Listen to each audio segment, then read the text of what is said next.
हिंदुस्तानियों ने लगभग 250 सालों तक अंग्रेजों की गुलामी और अमानवीय जुल्मों को सहा है और अंग्रेजों के अत्याचार से लगातार लड़ते हुए न जाने कितने ही बच्चे, बूढ़े और युवाओं ने अपनी जान की कुर्बानी दी। तब कहीं जाकर हम आज आज़ाद देश में सांस ले रहे हैं और आज़ादी के 75 साल पूरे होने पर देश में अमृत महोत्सव मना सके हैं। लेकिन अंग्रेज हमेशा से ही भारत में नहीं थे, बल्कि जब वे मीलों का सफर तय करके भारत आए थे तब यहाँ पर मुगलों का राज था और अगर मुगल न चाहते तो अंग्रेज भारत में प्रवेश तक नहीं कर सकते थे, क्योंकि भारत में एक और मुगलों का शक्तिशाली साम्राज्य था तो दूसरी ओर मातृभूमि पर मर मिटने वाले मराठा भी थे। ऐसे हालात में अंग्रेजों को भी भारत में राज करने के लिए एड़ी चोटी का जोर लगाना पड़ा था। मगर धीरे धीरे अंग्रेजों ने हिंदुस्तान पर अपना वर्चस्व इतना बढ़ा लिया कि उन्होंने पूरे मुगल साम्राज्य को ही खत्म कर दिया। लेकिन इस इतिहास में सवाल ये आता है कि मुगलों के उस शक्तिशाली साम्राज्य को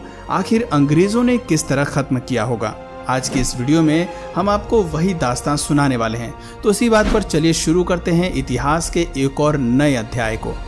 इतिहास बताता है कि 16वीं सदी के अंत में भारत इतना संपन्न था कि पूरी दुनिया में जितना उत्पादन होता था उसका लगभग 1/4 हिस्सा केवल भारत में ही उगता था और यही वजह थी कि भारत उस समय सोने की चिड़िया कहलाता था और पूरी दुनिया की नज़र इसी सोने की चिड़िया पर ही टिकी हुई थी। ऐसे में भला अंग्रेज कहाँ पीछे रहते। उस समय हिंदुस्तान में दिल्ली पर सम्राट अकबर का राज था और ऐसा माना जाता है कि अकबर अपने दौर के सबसे ज़्यादा दौलतमंद बादशाह थे। लेकिन उसी समय ब्रिटेन में भी गृह युद्ध की स्थिति बन गई थी और उस समय महारानी एलिजाबेथ प्रथम की शासनकाल में अधिकांश अर्थव्यवस्था कृषि पर ही निर्भर करती थी। अफसोस कि आपसी गृह युद्ध के चलते ब्रिटेन वैश्विक स्तर पर केवल 3 से 4% उत्पादन ही कर पा रहा था और इसी दौरान पुर्तगाल और स्पेन ब्रिटेन को पीछे छोड़कर उनके मुकाबले काफी ज्यादा तरक्की कर रहे थे। हालात इतने बिगड़ चुके थे कि ब्रिटेन के लुटेरे नाविक भी पुर्तगाल के जहाजों को ही लूटकर अपना काम चलाते थे, क्योंकि ब्रिटेन में लूटने के लिए कुछ बचा ही नहीं था। लेकिन उसी दौरान एक ब्रिटिश नाविक को समुद्री यात्रा के दौरान भारत की अपार संपदा और समृद्धि के बारे में पता चला और ब्रिटिश गवर्नमेंट तक ये खबर जल्द ही पहुंच गई। फिर आया समय सन 1600 का, जब 200 ब्रिटिश व्यापारियों ने मिलकर एक कंपनी बनाई और उस कंपनी का नाम रखा ईस्ट इंडिया कंपनी। और इस कंपनी के सदस्यों ने जब अपनी राजनीति और कूटनीति महारानी एलिजाबेथ को बताई तो वो भी ईस्ट इंडिया कंपनी को सपोर्ट करने के लिए तैयार हो गई। इधर भारत में इसी बीच बादशाह अकबर की मौत हो चुकी थी और अकबर के बाद मुगल बादशाह के तख्त पर अकबर के बेटे जहांगीर की ताजपोशी कर दी गई। साल आ चुका था 1608 का। इधर जहांगीर दिल्ली के तख्त पर अंग्रेजों की चाल से बेखबर हिंदुस्तान पर राज कर रहा था और उधर कैप्टन विलियम हॉकिंस समुद्री रास्ते से गुजरात के सूरत में अपने कुछ व्यापारी जहाजों के साथ प्रवेश कर चुके थे और बस उनके आगमन के साथ ही भारत पर ऐसी काली छाया मंडराने लगी कि जिसने भारत को ऐसा काला इतिहास दिया जो सृष्टि के अंत तक भी भुलाया नहीं जा सकेगा।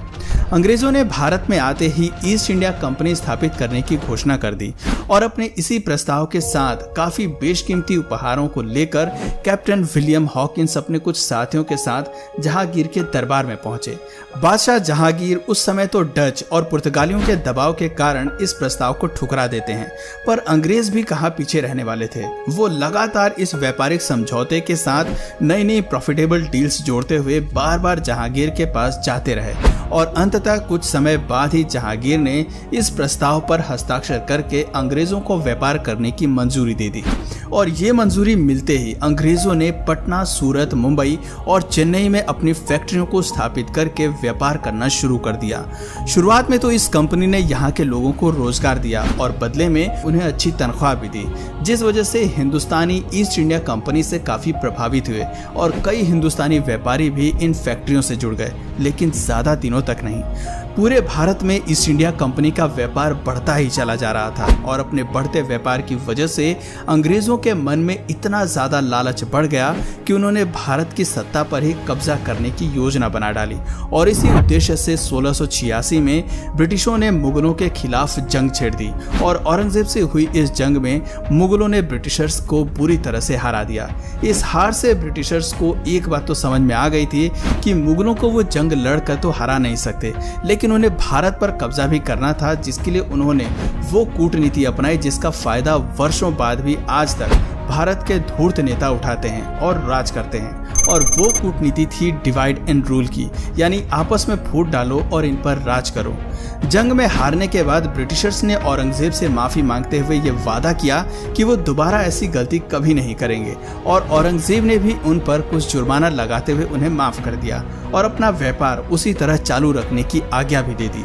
लेकिन मुगलों द्वारा ब्रिटिशर्स को माफ करना ही मुगलों के अंत का सबसे बड़ा जरिया बना, क्योंकि 1707 में औरंगजेब की मौत के बाद कई लोग मुगल सल्तनत पाने के लिए आपस में ही एक दूसरे से लड़ने लगे। और इसी लड़ाई के चलते एक समय ऐसा आया जब कुछ कमजोर शासक मुगल बादशाह बन गए, जो कि मुगल साम्राज्य को व्यवस्थित ढंग से चला ही नहीं पाए। ये अनुभवहीन मुगल बादशाह रोज नए नए नियम बनाते और उन्हें बदलते रहते, और उनकी इसी तरह की बेवकूफियों के चलते अंग्रेजों को मौका मिल गया अपनी चाल चलने का। दरअसल 1717 में मुगल बादशाह ने अंग्रेजों को एक फरमान जारी किया, जिसमें उन्होंने बहुत छोटी सी रकम सालाना फीस के रूप में देकर बिना किसी लगान या कर के व्यापार करने की इजाजत मिल गई। और इसी दौरान पर्सिया के राजा ने मौका देखकर भारत पर आक्रमण बोल दिया। अब चूंकि ऐसे में मुगल शासक अपनी सत्ता के नशे में इतने खोए हुए थे कि उन्हें अचानक हुए इस आक्रमण के बारे में पता ही नहीं चला, और पर्सियन आर्मी दिल्ली तक पहुंच गई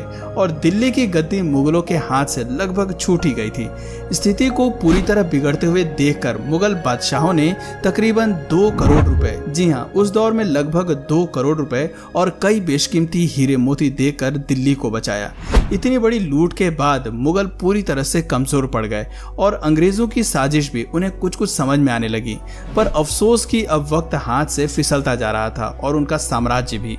अंग्रेज लगातार भारत पर कब्जा करने की अलग अलग रणनीति अपनाते जा रहे थे, जिसके पहले चरण में उन्होंने बंगाल के नवाब सिराजुद्दौला को तख्त से हटाने के लिए जंग छेड़ दी, और साथ ही साथ अंग्रेजों ने वहां के हिंदुओं और मुसलमानों में आपसी फूट डालकर डिवाइड एंड रूल की कूटनीति लागू की, जिसे संभालने में नवाब सिराजुद्दौला नाकामयाब रहे और नतीजा अंग्रेजों के लिए फायदेमंद रहा। प्लासी के युद्ध में सिराजुद्दौला को हराने के बाद अंग्रेजों ने सिराजुद्दौला के सेनापति को अपने साथ मिला लिया और उसे बंगाल का नवाब बना दिया। समय बीतता गया और भारत पर अंग्रेजों की ताकत और अधिकार भी उसी के साथ साथ बढ़ती जा रही थी। सन 1764 में अंग्रेजी फौज ने बक्सर के युद्ध में अवध के नवाब, बंगाल के नवाब और मुगल नवाब शाह आलम द्वितीय, इन तीनों को हरा दिया। इसके अलावा निजाम और मराठों के बीच में भी फूट डलवाकर अंग्रेजों ने पहले तो उन्हें लड़वाया और फिर उनकी लड़ाई का फायदा उठाकर खुद उनकी कमजोर सेना को हराकर उनकी रियासतों पर कब्जा कर लिया।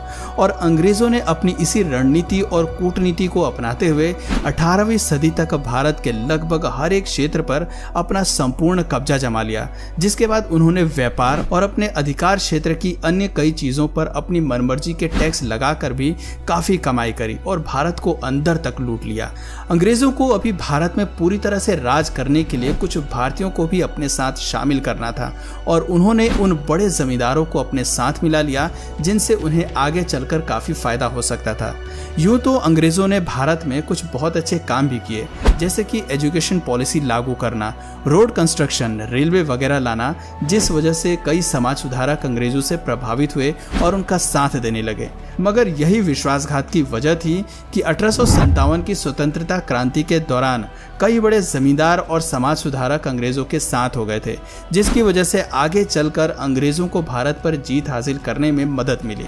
भारत पर जीत के साथ ही मुगल साम्राज्य के आखिरी बादशाह बहादुर शाह जफर को अंग्रेजों ने अपना बंदी बनाकर रंगून की जेल में भेज दिया और उनके बेटे व खानदान के तमाम लोगों को मौत की नींद सुला दिया और पूरे भारत को अपना गुलाम बना लिया। तो दोस्तों, ये थी वो दुख भरी दास्तान जिसमें मुगलों की एक गलती और अपने निजी स्वार्थ की भावना ने अंग्रेजों को भारत में पांव पसारने का मौका दे दिया, और उनकी इसी गलती का खामियाजा हिंदुस्तानियों की कई पीढ़ियों को भुगतना पड़ा। वैसे आपके नजरिए से अंग्रेजों के आगमन के लिए मुगल साम्राज्य जिम्मेदार हैं या नहीं, नीचे कमेंट करके अपनी राय हमें जरूर बताएं। और अगर इस वीडियो से आपको कुछ नया जानने या सीखने को मिला या फिर इंटरेस्टिंग लगा, तो प्लीज इस वीडियो को एक लाइक करके अपने फ्रेंड्स और फैमिली में से जरूर शेयर करें। और यदि आप इस चैनल पर नए हैं तो प्लीज इस चैनल को सब्सक्राइब करके बेल नोटिफिकेशन आइकन को ऑन कर लीजिए, ताकि हमारे आने वाले वीडियोस आप मिस ना करें। मिलते हैं फिर किसी वीडियो में नए टॉपिक के साथ, तब तक के लिए नमस्कार।